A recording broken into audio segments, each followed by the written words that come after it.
Hello guys, আসসালামু আলাইকুম। সবাই কেমন আছেন? আশা করি সবাই ভালো আছেন। তো গাইস, আমি চলে আসলাম আমার ফেসবুক পেজের জন্য একটা অ্যাকাউন্ট দিতে হবে। সেটার জন্য আমি চলে আসলাম ডাচ বাংলা ব্যাংকের এখানে। অনেকে অনেক জায়গায় অ্যাকাউন্ট করে, আমি বেছে নিলাম ডাচ বাংলা ব্যাংকে।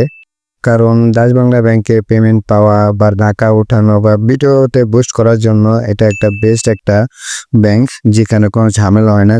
সম্পূর্ণ ঝামেলাহীনভাবে আমরা এই ব্যাংক অ্যাকাউন্টের মাধ্যমে আমাদের ফেসবুকে পোস্ট করতে পারবো। তারপর পেমেন্ট সেটআপ সেগুলো, তারপর স্ট্যাটাস সবগুলো আমরা এই অ্যাকাউন্টের মাধ্যমে করতে পারবো। তো ব্যাংক অ্যাকাউন্ট করার জন্য যে কাগজপত্রগুলো দরকার সেগুলো আমি নিয়েছি। এখন এগুলো ফটোকপি করাতে হবে। তো ফটোকপি করানো শেষ করে আমরা চলে গেলাম ডাচ বাংলা ব্যাংকের কাছে অ্যাকাউন্ট করার জন্য। তো তাদের অফিসিয়াল প্রবলেমের জন্য আমি ভিডিও করতে পারিনি, ভিতরের দৃশ্যগুলো দেখাতে পারিনি, বা ভিতরে যে কথাবার্তা বলা হয়েছে সেগুলো আমি ভিডিওতে দেখাতে পারিনি তাদের অফিসিয়াল প্রবলেমের জন্য।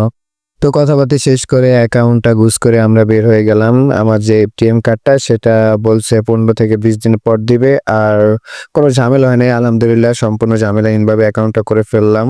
তো গাইস, আপনাদের যারা এক্সট্রা সেটআপ পেয়ে গেছেন বা পে আউট সেটআপটা যাদের পেজে চাইছে, তারা যত তাড়াতাড়ি সম্ভব পে আউট সেটআপটা দিয়ে দিবেন। তো সবাই দোয়া করবেন এবং এভাবে সাপোর্ট করে যাবেন, যাতে আমি আমার যে স্বপ্ন সেটা পূরণ করতে পারি। সবাই সাপোর্ট চাই, সবসময় সাপোর্ট দিয়ে যাবো ইনশাল্লাহ। সবাই ভালো থাকবেন, দেখা হবে পরবর্তী ভিডিওতে।